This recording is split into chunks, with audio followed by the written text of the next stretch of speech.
relation between this H, the thickness of the coating on the rotating wafer as a function of time. And that's what we are planning to start over here. And there is this problem has been broken down into small steps so that we can have an analytic solution. The first one tells us about that we need to start with the equation of continuity and the equation of momentum, and based on our understanding we have to see that whether those two equations reduce to the two equations which are provided here, reduced form of equation of continuity and equation of motion. So that was the problem. So we'll start with the assumptions which are provided and which we can understand as well. Of course, V theta is a constant. All the body forces can be taken to be equal to zero.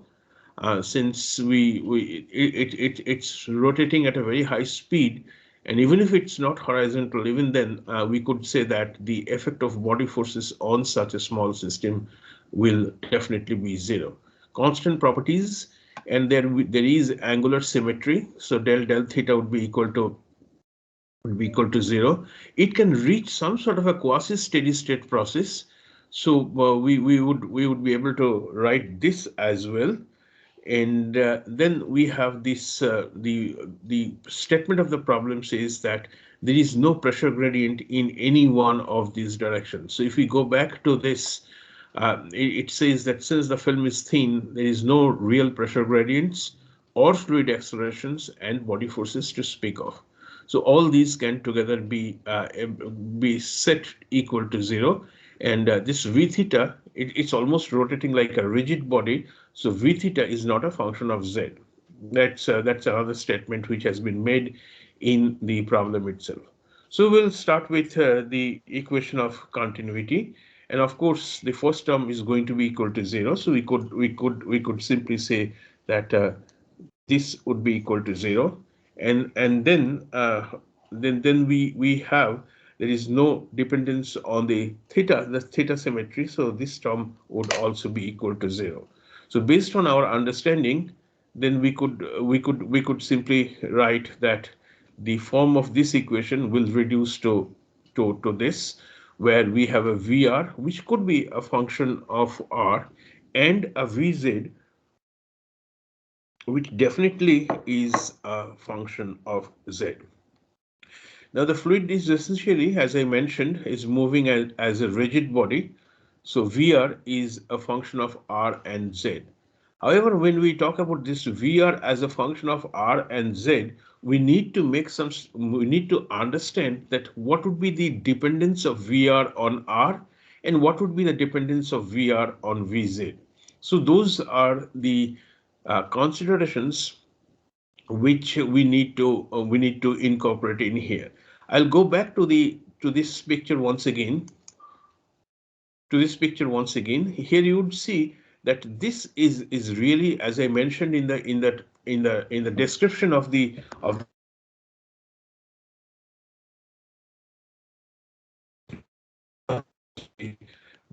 H is very small, 15 micron, 70 or 100 microns and more, whereas wafers usually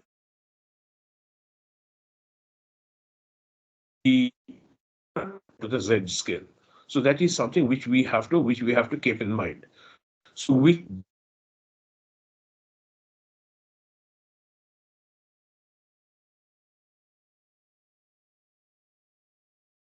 I can simply see that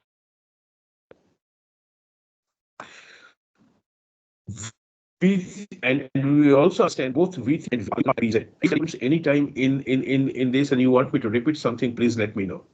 V is said could be of thousands of RPM. So V theta is really large. R is the amount of fluid which passes radial, which moves centrifugal action. So VR is also significant.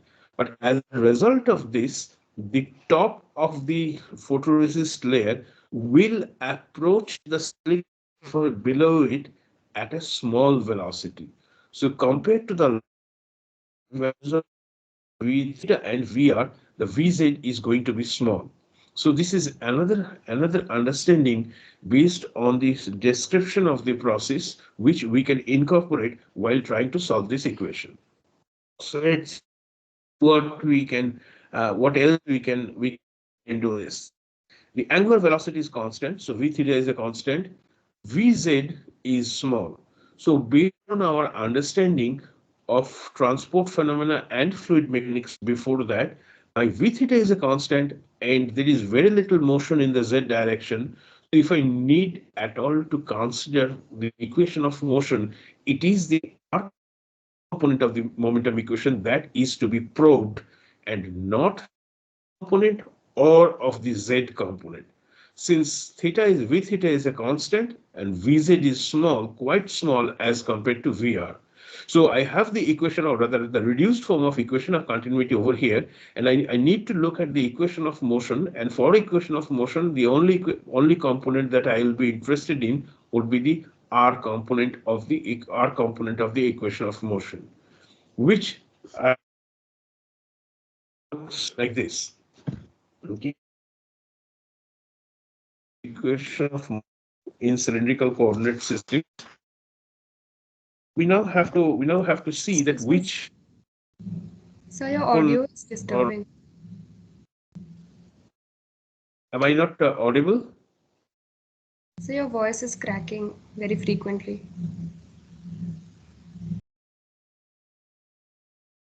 Okay,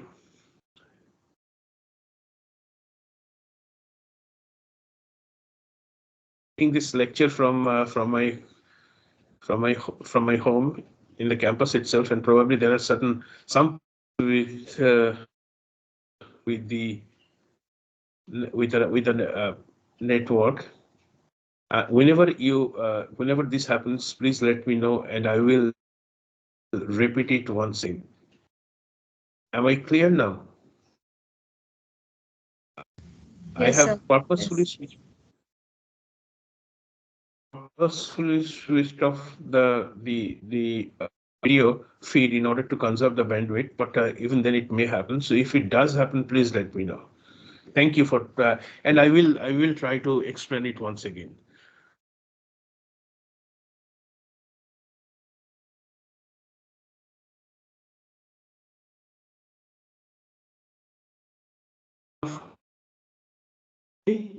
Was an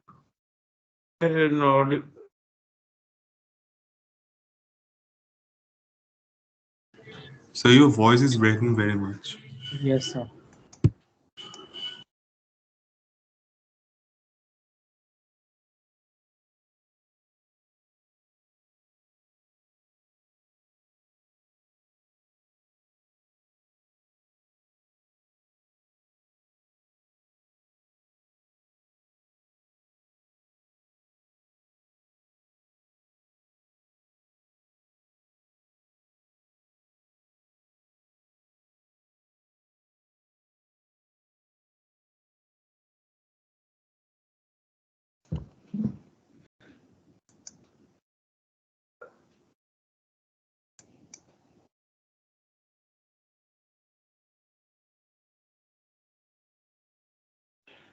uh, is it better now?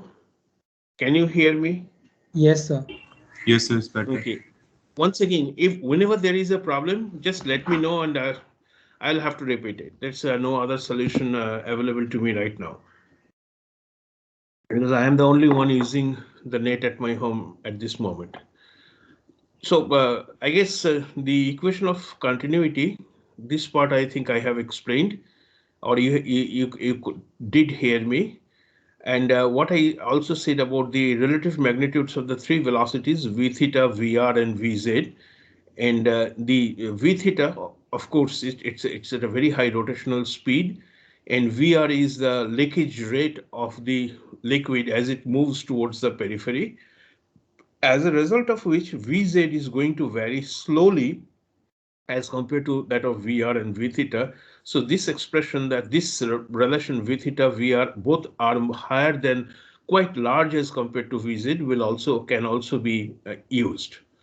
So we need to solve the equation of momentum in the r component. That's what I said. Since v theta the velocity is constant, so no need to solve the equation of motion again. And vz is very small velocity, so we are the principal direction in which the motion is taking place. That's the component which would be of interest to us. So I wrote the equation of motion in the r component, and then I would like to see which one will remain in there, and where the terms that I can neglect. Of course, the first term can be neglected. The second term, can I neglect it?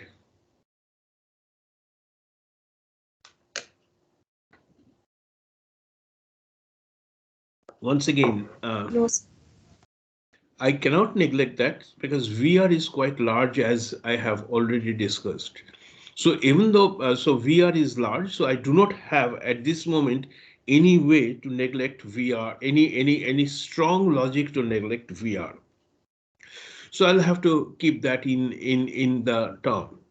The third term on the left hand side, of course, there is angular symmetry, and since there is angular symmetry, even though v theta is not zero, but the VR doesn't change with theta, and therefore I need to keep that in the governing equation. And this v theta square by r, the last term, v theta is large. Therefore, there is no way I can neglect the term. And this term will also remain in the governing equation. But how about Vz del V or del Z? Remember what I said about the magnitude of Vz and the variation of Vr with respect to Z. So do you have any comment on the possible neglect? Can I neglect this term or do I need to keep that term?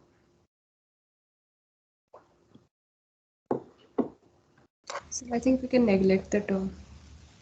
Okay, and you are influenced by which fact? So that Vz is a very small value. Is it is very small. Okay, so that's one consideration. But this term has two parts, Vz, which is small, but how about del V or del Z? If you look back into this figure once again, what you see here is that this is the direction in which the direction of VR is in this direction. That's the direction of velocity VR, R component of the velocity. And the term that we were considering, the second part of the term considers del VR, del Z, where del Z is essentially the thickness in this direction. Okay, so VR is not very small, but more importantly, what I can say is that VR changes very rapidly, very strongly with Z because it has to reach a value of maximum velocity and zero velocity at the top and the bottom. So the velocity itself may be small, but the gradient of the velocity could be very large because the Z is in micron range, whereas the other R is in the tens of centimeter range. Am I clear? So even though Vz is small, but del V or del Z is not small, so I cannot make a definitive judgment on the product of a small and a large term. So to be on the safe side, I am keeping this term in the equation itself. Any question? Am I audible and understood? Yes, Yes. sir. Yes. Okay, all right. So please do that from time to time because I do not know when I am not audible. I come to the right hand side, and when I come to the right hand side, I can obviously see that the statement of the problem says that the pressure gradient is rather small in all three directions. So according to the statement of the problem, this del P del R could be neglected. How about the first term inside the third bracket? This term, rather the second term on the right hand side. Do I have enough information to neglect it? No, sir. Okay, so I do not know. I'm unsure that whether I can drop this term or not. So let's keep it there and move on to the next term. Del square VR by del theta square angular symmetry. So I would drop this term without any issues. How about this next term del square VR by del z square? Can't neglect because I cannot because this z is small. So del z of del v or del z, that itself could be large. So I need to keep this term in my governing equation. It's all because of the physics or the statement of the problem which says that the thickness of the photoresist film itself is small, order of microns in comparison to the other dimension r, which is of the order of few centimeters. The last term on the right hand side, the last term inside the bracket, the next term. Can we drop this term? Yes. yes, sir. And reason for that is angular symmetry, right? Nothing changes with theta. So because of angular symmetry, I drop this term. Theta v theta doesn't depend on theta, so I drop this term. And the statement of the problem says that the body force term is essentially can be neglected in comparison to the other forces which are present in this. So if I neglect all these obvious terms and I have explained the reason for each of them, so what I have then this as my governing equation. Three terms on the left hand side and 2 on the right hand side. So let's start with this form of the reduced form of the equation of motion. And now we would like to apply some more understanding to see if this can be reduced further. Okay. This between the first, I'm discussing only the concentrating on the left hand side right now. Between the first term on the left hand side and the second term on the right hand side, is there any obvious simplification which you can suggest?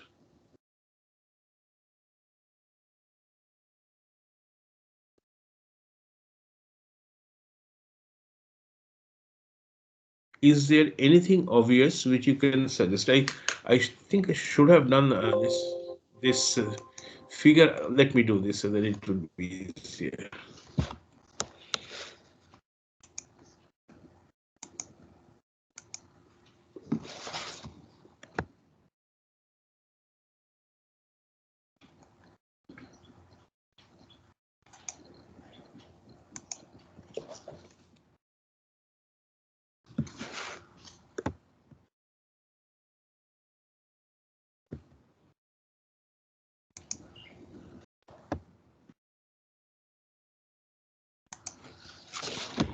Okay. Once again, so this is the figure that we have. Uh, and I'm trying to figure out whether any further simplification to the left hand side can be made looking at the system over here. So one deals with VR.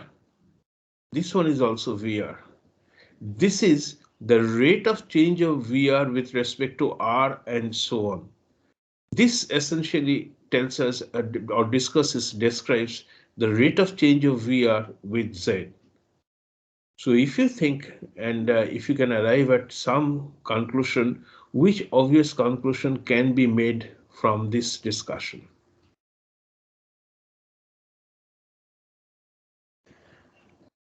Can this problem be further simplified? VR is a strong function of Z, but V, as compared to that, VR is a weak function of R. Am I audible? And do you agree with me, or you have some other opinion? Am I audible?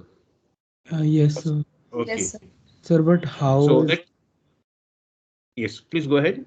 sir, could you explain that the statement that you've made? Definitely. I will definitely try to explain it once again. We understand that VR is a function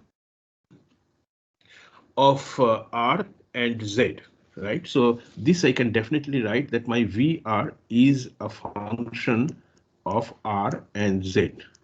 Okay, VR is the velocity, which is the outward velocity over here.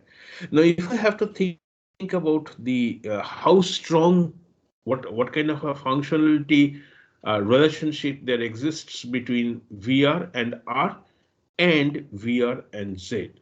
Since the thickness is very small, thickness of the coating is very small, so the gradient of VR with respect to Z would be large as compared to the gradient of VR with respect to R. Because if you do an order of magnitude, del VR by del R can be approximated by the order of VR divided by the order of R. Okay, so the del R of VR by R, this is important, can be approximated as the order of VR divided by the order of R, which is the radius. So that's the roughly the order that you get. Whereas if you do that same with del VR by del Z, so del VR by del Z is simply going to be again approximated as VR divided, sorry, dz, VR divided by Z. So if we think just about the order, which one is larger? This first one or second one? That is all I would like to establish here. Which one is higher? Order of VR by Z. VR by Z. R by Z. So that it is very obvious that the thickness, the very small thickness of the coating, essentially tells me that the variation of VR with R is going to be small in comparison to the variation of VR with Z, and therefore the first term on the left hand side can be neglected in comparison to the second term. So one more approximation that can be added based on the order of magnitude analysis and our understanding, we can add one more simplification to this. Let's come to the right hand side right now. Okay, so which term or terms you think would dominate to the right hand side of term 1, 2, and 3? There is Dou this, VR, dou VR by dou Z into VZ. the third term. Yes, as a third term. Yes. You think the third term is going to be large or it's going to be small?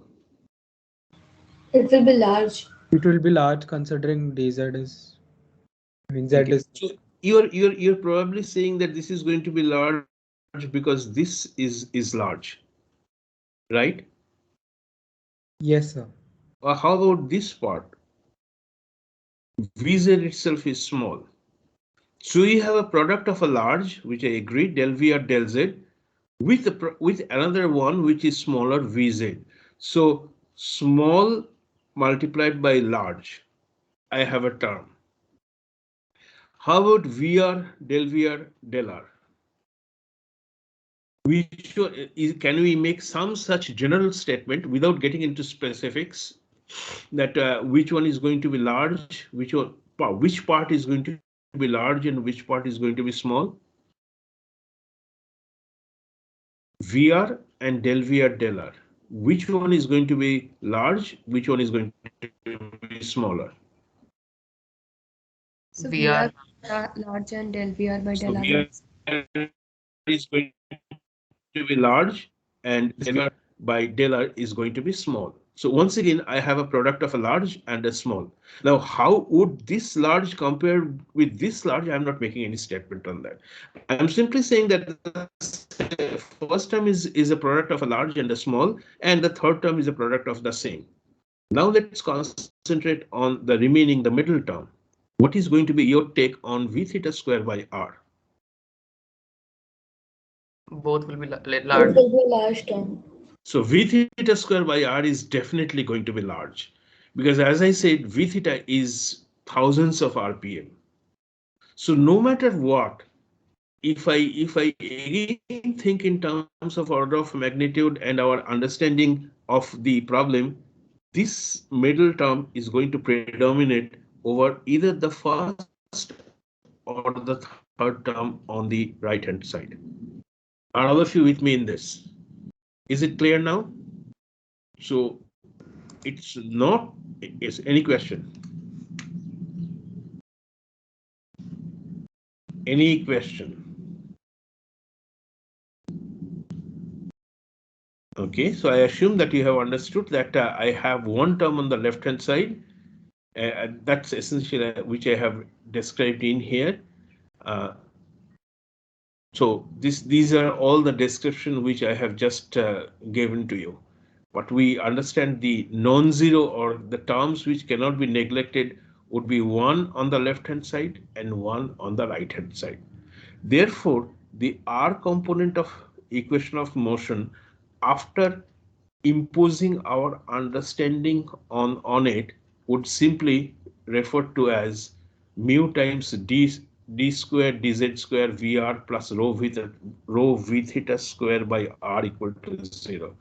This term and this term, and no need to use the partial sign partial sign right now.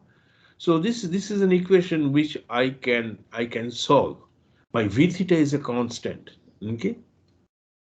So the boundary conditions that we have, this is once again slightly important. At z equals 0, that means at the bottom plate. At the bottom plate, the no slip condition dictates that Vr and V theta both are going to be 0. And again, anytime any question, stop me. At z equals h, z equals h is at the free surface of where the coating and the air are in contact. So since it's a free surface between a liquid and air, of course, the corresponding boundary condition from your fluid mechanics is going to be no shear. So no slip at this surface, z equals 0, and no shear at z equals plus h, where I have the liquid air interface. So that's why at z equals h, I have del Vr by del z to be equal to 0. So I wrote that v theta and the angular speed, and this equation can be solved is with Vr, which is in terms of R and Z. But it is only part of the problem. Okay, I am not interested in VR because if you see from the definition of the problem, let me see if I can put this. Sorry, put this once again.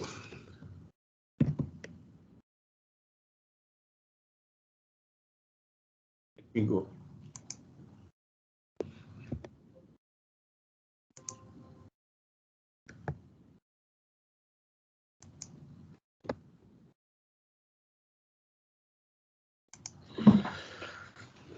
Uh, I have from the R component of equation of motion, I have evaluated what is VR. But it is not VR that we are interested in. We would like to find a relation between H and the system parameters. So how do I do that? I have one more equation with me, which is the equation of continuity. And the equation of continuity that we have seen before has simply reduced in this specific form. So what needs to be done then is this form of VR which we have obtained is to be substituted in here, and then this equation can be integrated. And this integration gives you this Vz, the one that we would like to find out as a function of several parameters that you see over here. The boundary condition that we have used in order to solve is that Vz is 0 at z equals 0. So at z equals 0 at this point, the Vz due to no slip condition will have to be equal to 0. So this specific problem is an example where you need to use both equation of continuity and the equation of motion. So, and use your judgment, use your understanding, order of magnitude analysis to solve the problem, to bring the equation in such a way that you can find out, for example, VR in one case, and then knowing the value of, or knowing the expression of VR, you use the equation of continuity, substitute this expression for VR which you have obtained before, integrate it with the appropriate boundary conditions to obtain what is Vz. That means what is the velocity with which this is approaching the solid wafer. So essentially it gives you an idea of how fast this layer is moving towards the bottom of this. But the point to note here is that Vz is a function of Z. So of course the value, as the value of Z changes, when the film becomes more thinner, the velocity is going to be different. So this Vz is definitely a function of the thickness of the film remaining on the wafer at any given point of time. So with how do we do that? Now one can do that. There are several ways and by which you can approach the problem. I have given you just one way to do this. This is one way, and I have suggested a second way by which you can solve the problem as well. So what I have done is I tried to find out what is the thickness dip averaged velocity. I have seen in my previous slide that my velocity is a function of the thickness that is remaining on the wafer. So in order to find what would be the thickness average velocity, what I have done is I have simply integrated and divided it by 1 by h, 0 to h, vz dz. And for vz dz, I put in the expression of vz which I have obtained over here into this and equate that to dHdt. dHdt simply denotes the time variation of thickness of the photoresist remaining on the rotating wafer. One way, as I mentioned, this is one way of doing this. It's not a foolproof way. There are several holes into this kind of this assumption, but at least it would give you some workable formula to begin with.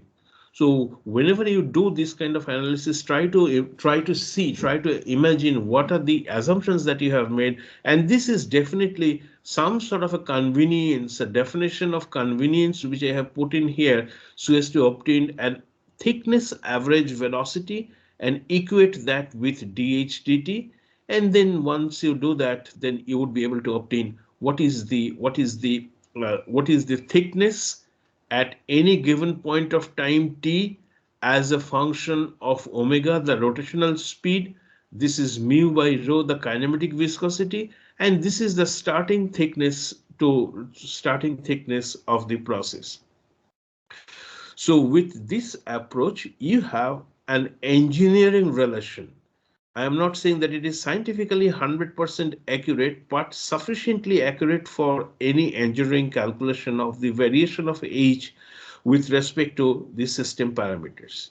Some of you, while I was discussing this problem with a few years back, maybe someone said that this could also, and I agree with the student, is that I can also solve the same thing by assuming Vz at z equals h to be equal to dHdt.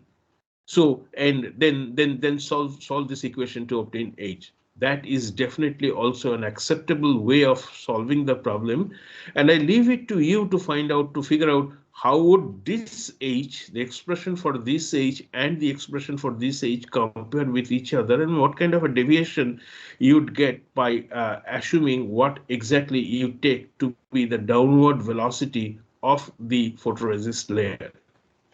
Okay, so that is the way to do that is try to see how good this fits with the experimental data, because you can always measure experimentally by running or by rotating the disk for a finite amount of time and finding out what is the thickness of the photoresist and so on. So you have multiple readings of H versus T, and you try to see which one fits the relation best and therefore choose that relation.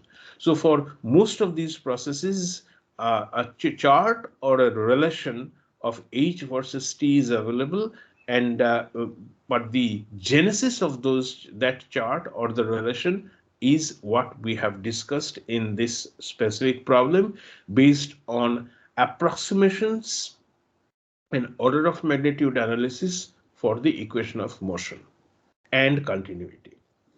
Do you have any question? I have highlighted the weak points of the analysis, but do you have any fundamental questions? I suggest that you look at the solution and then you probably will come up with some more queries, and then I will try to clarify that.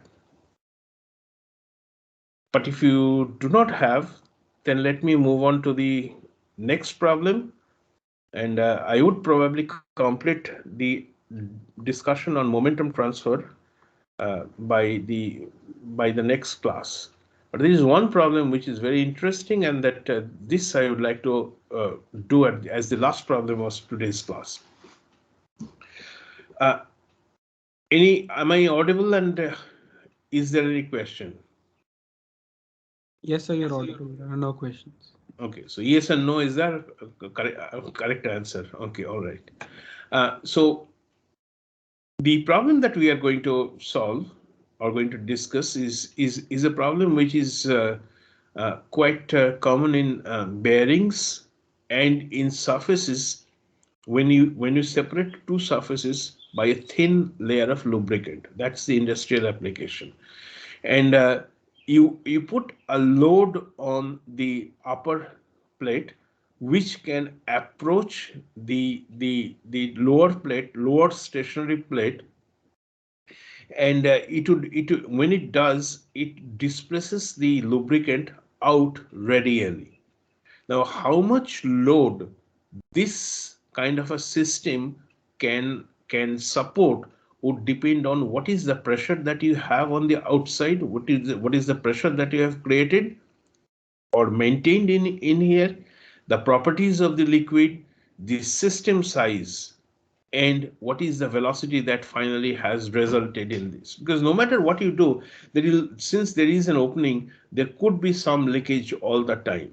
So this velocity u, the approach velocity u, is important. So let's read this. Two parallel circular discs lie one above the other, and the distance, as I have said, is small. So once again, we understand what is the implication of that is that dz is going to be small. So all terms in the momentum equation which contains del z, they are going to be large since my gap is small. The upper disk approaches the lower with U, and the imposed pressure at R is P naught. That's the pressure what you have created by some external means at R equals R, and PR is not a function of Z, which is understandable because Z is small, so PR is definitely not going to be a function of Z. But PR is a function of R. PR has to be a function of R. There is theta symmetry, so no question of bringing in theta into this. So PR is not a function of Z, but it also implies that PR is definitely a function of R. So it says that I have to simplify the basic equations, and then we would try to see whether those equations can be used to evaluate an expression of the resistance to motion of the moving disk in terms of the separation between the two plates. So how much of resistance, how much of weight, what is the relation between the force that you apply at the top plate and the resistance that is created by the thin film of liquid or lubricant in between the two. And they take the origin to be at the center of the lower plate. So this is the origin, and I have the Z and the R in the specific case. Is the problem statement clear to all of you? Okay. So let's make some of the assumptions and special considerations, and there are quite a few. and I have grouped them into two each. The first is R is very large compared to H. That is obvious. The gap is very small. The leakage rate is small, and which obviously has to be. If you have a lubricant which flows rather easily, then in no time that lower plate and the bottom plate the bottom plate and the top plate are going to be in contact, and thereby defeating the entire purpose of lubrication in between the two. So the leakage rate has to be small. It can be sustained over a long time. Del P del Z is negligible. As I said, Z is small, so P doesn't vary with Z. VZ is very small compared to VR. So the leakage rate, even though it is small, it is quite large as compared to the rate at which the top plate is approaching the bottom plate. So VZ is small compared to VR. The fifth one is del VZ del Z may not be small, as Z is very small. This I have explained already to you. And since this may not be small, obviously the second derivative can be appreciable. It can be quite large. So that's another consideration which we have to keep in mind while solving this problem. VR is not small as compared to VZ. So it's essentially the same as 4. It's written in just in a different way. So 4 and 7 are identical. Del V or del R is small because R is large. As in our previous problem, R could be in of the order of centimeters, where Z could be of the order of microns or maybe a couple of millimeters. So of course, del V or del R is going to be small as compared to del V or del Z. And the ninth one is v theta is 0. There is no velocity in the theta direction. And of course, neither VR nor VZ depends on theta. So these are the 9. In fact, truly speaking, these are the 8 assumptions, considerations, which will have to be put in to the equation of motion and the equation of continuity in order to solve the problem. Do you have any question on any of these assumptions? Sir, VR and VZ, when we compare them, so VZ is small, right? VZ is very small. The top plate approaches the lower plate with very gradually. Whereas as it does, the anything that is since it's an incompressible fluid, the lubricant has to move away in the art direction in order to make room for the top plate to approach the bottom plate. So VR is large comparatively with you. A small velocity in the downward direction can displace a large amount of fluid which is going out through a small gap. So therefore the velocity could be large. Yes, sir. Thank you. All right. So if there are no further questions, then let's see how this this problem can be attended. Equation of continuity, and we understand that the equation of continuity will simply give me that these two are going to be 0. So what we have on, this is what you are going to have in this specific, starting with the equation of continuity. And you can also think about the relative magnitudes of 1 and 2 with respect to 3, but I will come to that later on. But I guess you have no questions about the equation of continuity. It's simply the expansion of this into the first two terms and so on. But about the relative magnitudes, I will discuss it later. The equation of motion in the R component, because it is the R component in which I have most of the action taking place. So the first term is 0. And can you tell me something about the second? First, let's first get rid of the obvious terms. No theta dependence. Okay, so this part is going to be 0. Unlike the previous problem, we do not have any v theta, so this part is going to be 0. No theta dependence. So again this term will be 0, and again, no question of a v theta. This is 0. The body force is unimportant. The pressure is important. The pressure gradient is important. So all these terms must be there in the equation. Now let's compare between between the second term over here and the fourth term over here. I will go just concentrate on the second term and the fourth term on the left hand side. I'll go back to the set of assumptions which I have made over here.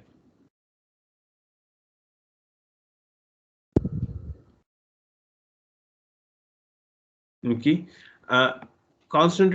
look at assumption number 8. Del VR del R is small as compared to del VR del Z. We all understood that to be true. Okay, and I also look at equation number, assumption number 4, where it says VZ is very small as compared to VR. So these are the two which I am going to employ in this. VZ is very small compared to VR. Del VR del R is very small as compared to del VR del Z. So when you think about the contribution of the entire one over here, what let me ask you this question. What kind of a contribution? What's the name of this contribution? The one, the term number 2, 3, 4, and 5. Collectively, what kind of a contribution does it make to the motion or to the momentum? So convective. Convective. So whenever we talk about convection, what parameter comes to your mind? Convection depends on something which is imposed. Convection depends on what? Because any transport of momentum is either it is dependent on the velocity or it's dependent on velocity gradient. It could also depend on the imposed pressure. It could also depend on the body force which is present. So when we talk about convection, so the terms 2, 3, 4 and whereas the bracketed term inside the right hand side refers to conductive transport or molecular transport of momentum. The first one depends on the velocity. The second one depends on the velocity gradient. We also have in this specific problem a large pressure change with R. So when do you think convection is going to be unimportant? Can you tell me when convection would be unimportant based on our discussion? Small velocities. Small velocities. Does the system that we are considering here is characterized by the presence of a small velocity? So in Z direction, there is no pressure gradient. Let me ask the question again. The system that we are talking about, does this refer to a system in which the velocity is small, but the gradient, as you have mentioned, in some direction could be large? Does it qualify as a system having small velocities? So VR is large, so I don't think so. VR is again, it's as I mentioned, VR is large in comparison to VZ, but VR That is itself. actually small as means small leakage rate is there. Exactly. So VR cannot be small overall because of the small leakage rate that has to be there in any engineering system having a lubricant in between two plates. So VR is large as compared to VZ, but VR in itself in absolute scale is a small velocity. Is that part clear? So if that is clear, then if we are dealing with a system in which the velocity is small, gradients are large, then what can you say about the left hand side of the equation of motion? We can neglect it. You can neglect the convective momentum completely. So for the system that we have, this this are going to be small, but even otherwise, we are comfortable in saying that the convective momentum for this specific case is going to be small. So what I have then essentially is a pressure gradient term, a velocity gradient with respect to r, and a velocity gradient with respect to z. Okay, so this is my reduced equation. This is my rather, yes, reduced equation where I have the entire left hand side is 0. I have a pressure gradient. I have expanded the first term into 3, and this is nothing but by del z square. Now some more simplifications probably can be made, which would be obvious. Since you have followed me for the past 50 minutes, you should be able to tell me what am I going to do with the first term inside the third bracket, second term, third term, and fourth term. The first term can be neglected like 0. Okay, the first term can be approximated to be insignificant. So same with the VR by R square Same with the VR by R square. and dou square VR by dou R square. You mean the Yes, sir. this is what you are suggesting, right? Yes, sir. Do uh, all of you agree with him that the velocity VR is large as compared to VZ, but the variation of velocity with respect to R is going to be very small in comparison to the variation of the velocity with respect to Z, because of the small thickness of the film, lubricant film, which is enclosed in between the two plates, one stationary, the other is moving. Okay, so this again, stop me wherever you think you need further explanation. But this simple observation and understanding gives me a very straightforward equation. Starting with this, I would get this, which I term as equation B. Once I have this equation, then I also understand my pressure is a function only of R. Pressure cannot be a function of Z. Once again, the small size or small thickness in the Z direction. So I would simply be able to integrate this equation, and I get a VR as a function of the applied pressure gradient and Z. Okay, and of course this Z can simply be evaluated with two no slip conditions. Even though the top plate is coming down, that means it has a velocity Vz at z equals h. But in terms of the radial velocity, there is still no slip condition. So no slip conditions at the bottom plate and no slip conditions at the top plate will let me evaluate what are C1 and C2 as a function of Z and a function of the applied pressure gradient and as a function of the physical property of the liquid that we are dealing with. So with this, my job is half done. I have obtained a relationship, I have obtained an expression for the radial component of the velocity, but I am yet to obtain a function for the z component of the velocity. And this del p del r is something that I would like to find out, because this pressure gradient essentially will give me what is the force exerted by the entire system. That means what is the weight that the top plate can support. So my aim is to obtain del p del r, or rather p as a function of r.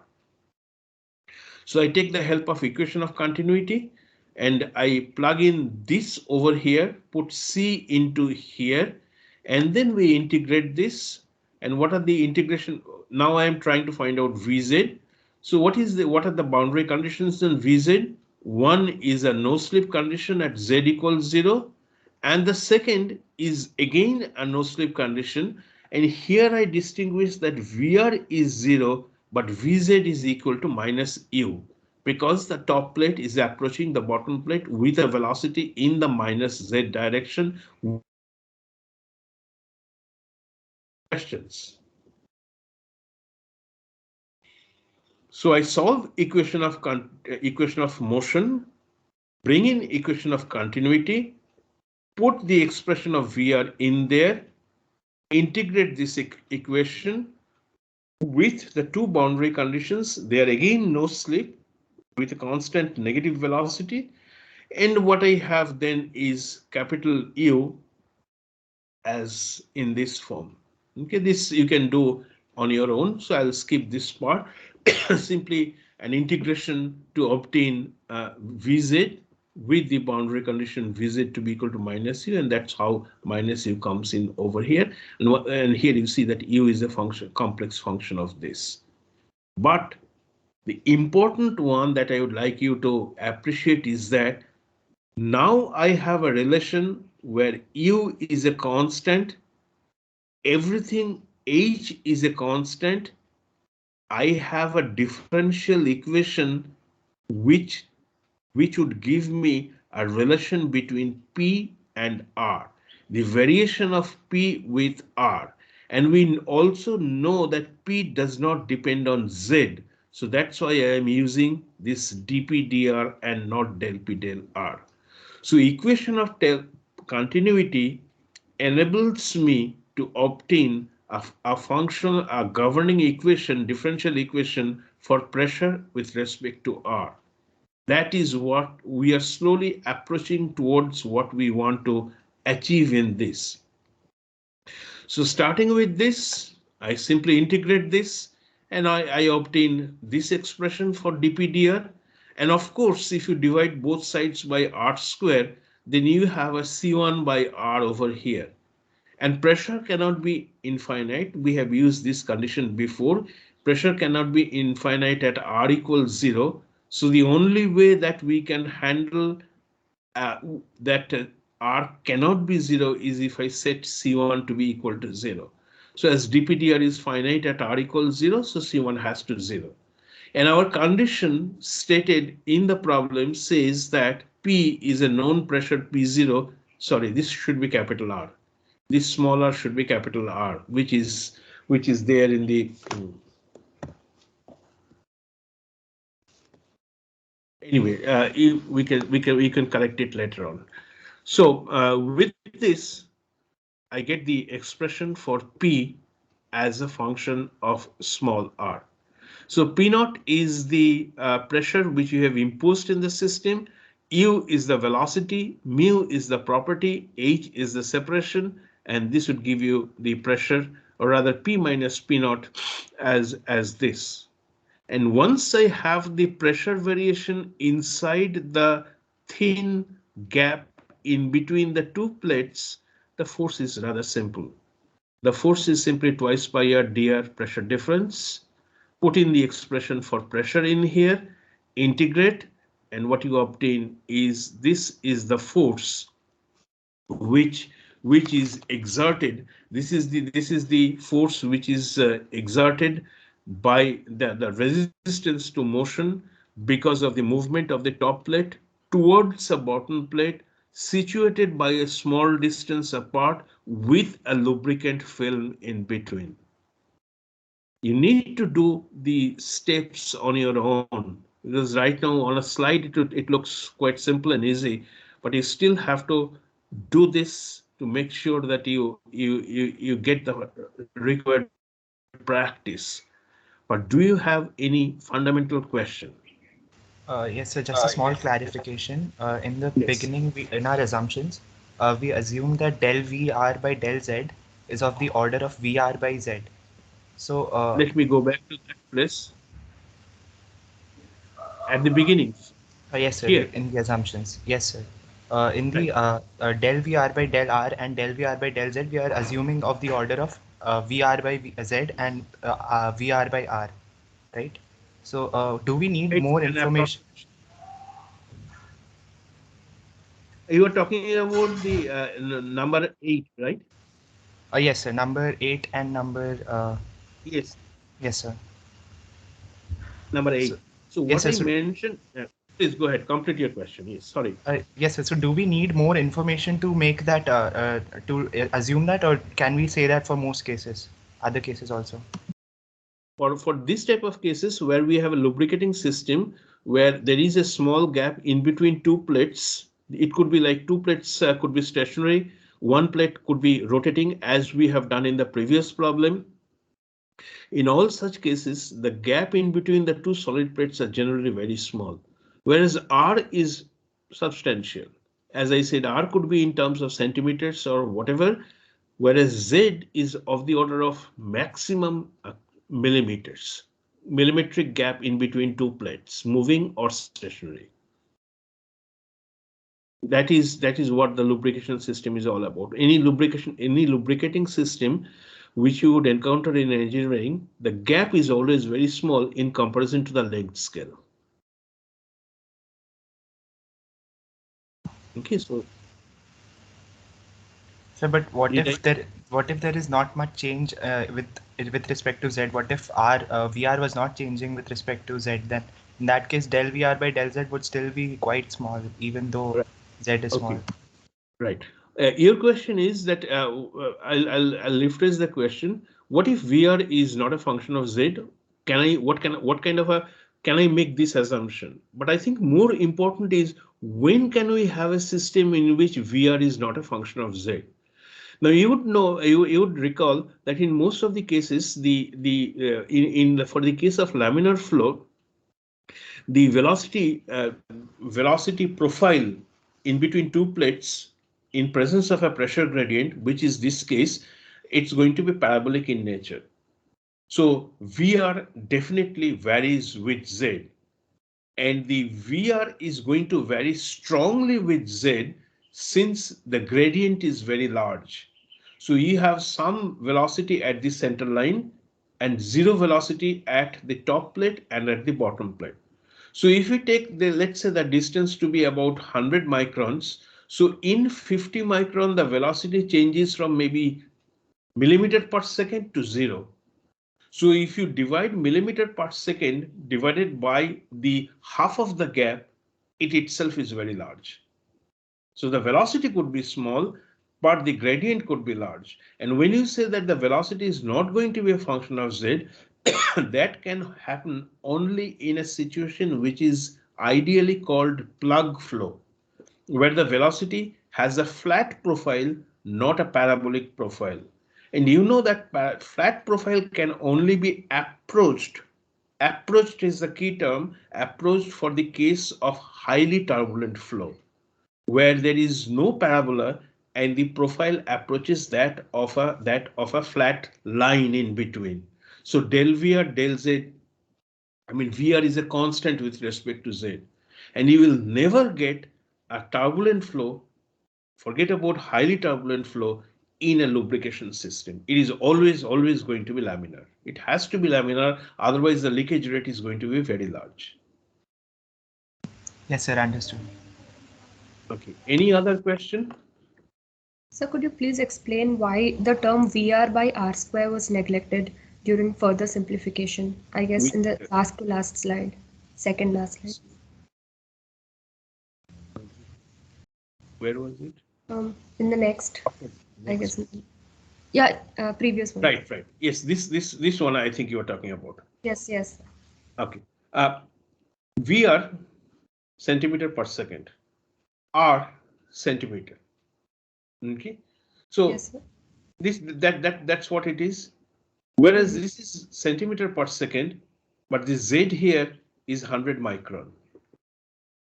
So you can clearly see the order of magnitude of VR by R square is VR by R square, whereas del VR, the order of magnitude of this is going to be VR by delta Z square.